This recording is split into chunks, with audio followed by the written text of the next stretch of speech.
സദ്യ വെക്കാൻ വേണ്ടി നിൽക്കുമ്പോ ഞാനൊന്ന് വേറെന്തായിരുന്നു. ഓക്കെ, എല്ലാവരെയും കണ്ടതിലും പരിചയപ്പെട്ടതിലും വളരെ സന്തോഷം. ഇവിടെ എല്ലാവരും കൂടിയിരിക്കുന്നത് കാണുമ്പോഴും വളരെ സന്തോഷമുണ്ട്. നിങ്ങളുടെ കൂട്ടായ്മ ഇങ്ങനെ തുടർന്ന് പോട്ടെയാണ് ഞാൻ ആദ്യം വളരെ സന്തോഷത്തോടുകൂടി ഞാൻ ഇങ്ങനെ ആഗ്രഹിക്കുകയാണ്. അപ്പൊ എല്ലാവരും ഇവിടെ വന്നെത്തിയതിന് വളരെ സന്തോഷം, സ്വാഗതം പറയുകയാണ്. ഇപ്പൊ സ്വാഗതം മാത്രമേ പറയാൻ വേണ്ടത്,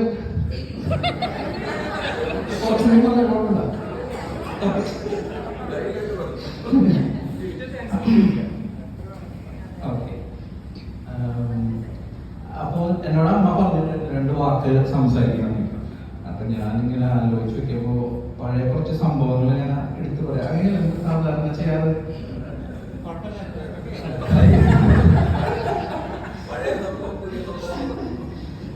ഞാൻ വിചാരിച്ചു നിങ്ങൾ ശരിക്കും ന്യൂജൻ ആൾക്കാരാണ് കേട്ടോ. പക്ഷെ നിങ്ങൾ കുറച്ച് ആണുങ്ങൾ മാത്രം ആ സൈഡും പെണ്ണുങ്ങൾ മാത്രം ഈ സൈഡായിട്ടൊക്കെ ചെയ്യുന്നത്.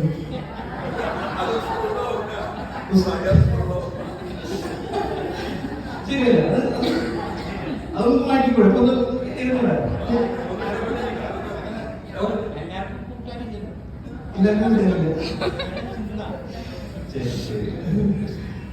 അപ്പൊ ഞാനപ്പോ ആലോചിച്ചത് 3 സംഭവങ്ങൾ, പണ്ട് നടന്ന 3 സംഭവങ്ങൾ ഓർത്ത് വെച്ചിട്ടുണ്ട്.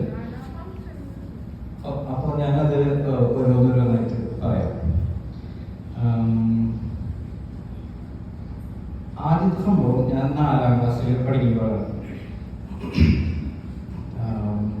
അപ്പൊ അച്ഛൻ ഉഗാണ്ടയിലാണ്, ആഫ്രിക്ക. കൊല്ലത്തിൽ 6 മാസത്തിൽ 14 ദിവസം വരുള്ളൂ. അപ്പൊ നമ്മൾ ആ സമയത്ത് നല്ല കുട്ടികളായിട്ട് ഇങ്ങനെ അഡ്ജസ്റ്റ് ചെയ്ത് പോകും. അപ്പൊ പക്ഷെ ചില സമയത്ത് മറന്നു പോകും അച്ഛനുള്ള കാര്യം. അപ്പൊ ഒരു ദിവസം നമ്മൾ ചന്ദ്രാപ്പിന്റെ വിദ്യാഭ്യാസം ഞാൻ പഠിച്ചിട്ടുള്ളൂ. അപ്പൊ ഓട്ടോറിക്ഷ ഒരു 1.5 കിലോമീറ്റർ അകത്തേക്ക് വേണ്ടി ഓട്ടോറിക്ഷ വരും കൊണ്ടുവരാനായിട്ട്. ഒരു 7:30 സമയത്ത് ഏകദേശം വരാം. അപ്പൊ ഒരു കുറച്ച് ദിവസമായിട്ട് നമ്മൾ ഓട്ടോറിക്ഷ കുറച്ച് നേരം വെയിറ്റ് ചെയ്തിട്ടൊക്കെയാണ് നമ്മൾ പോകണത്. അപ്പൊ അച്ഛനത് ഒബ്സർവ് ചെയ്യുന്നുണ്ട്. 2 ദിവസം അച്ഛൻ ഒന്ന് ക്ഷണിച്ചു. 3ാമത്തെ ദിവസം നമ്മൾ ഓട്ടോറിക്ഷ വന്നപ്പോ സ്വാഭാവികമായിട്ട് ഇപ്പൊ അച്ഛന്മാരും അമ്മമാരും ചെയ്യും, ഓടി വന്ന് നമ്മളെ സഹായിക്കും, ബാഗ് എടുത്തരും, പാക്ക് ചെയ്യും, ഡ്രസ്സൊക്കെ ഇട്ടരും, ഷൂ ഇട്ടരും ഒക്കെ ചെയ്യും. പക്ഷെ അതിന്റെ കുറച്ച് വ്യത്യസ്തമാണ്. ആളും ചെയ്തു ഓട്ടോറിക്ഷ വന്നിട്ടു. എന്നിട്ട് പറഞ്ഞു നടന്ന് 10ാം വരെ പോയിട്ട് ബസ് കയറി പോക്കോ.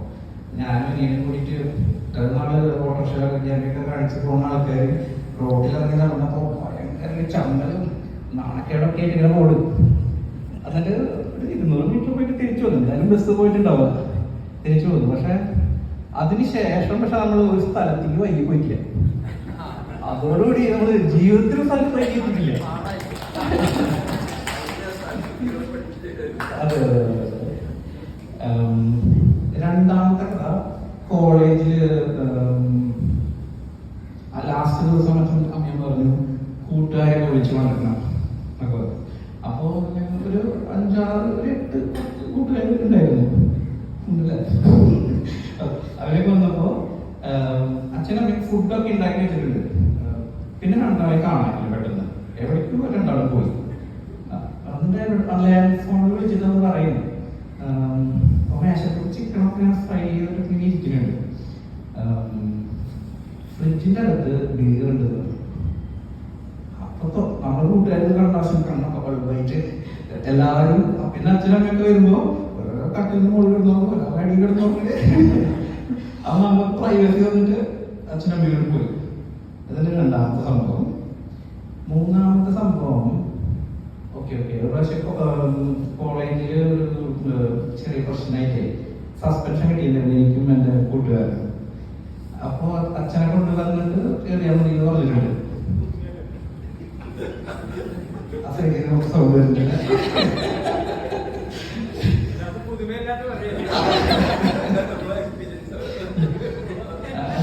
അപ്പോ എന്റെ കഷ്ടകാലത്തിൽ അന്ന് കൂട്ടുകാരന് ജോലി കിട്ടി അവന്റെ ഓഫർ ലെറ്റർ എടുത്ത് കൊടുക്കാൻ നിൽക്കുന്ന അവന്റെ സാറ്.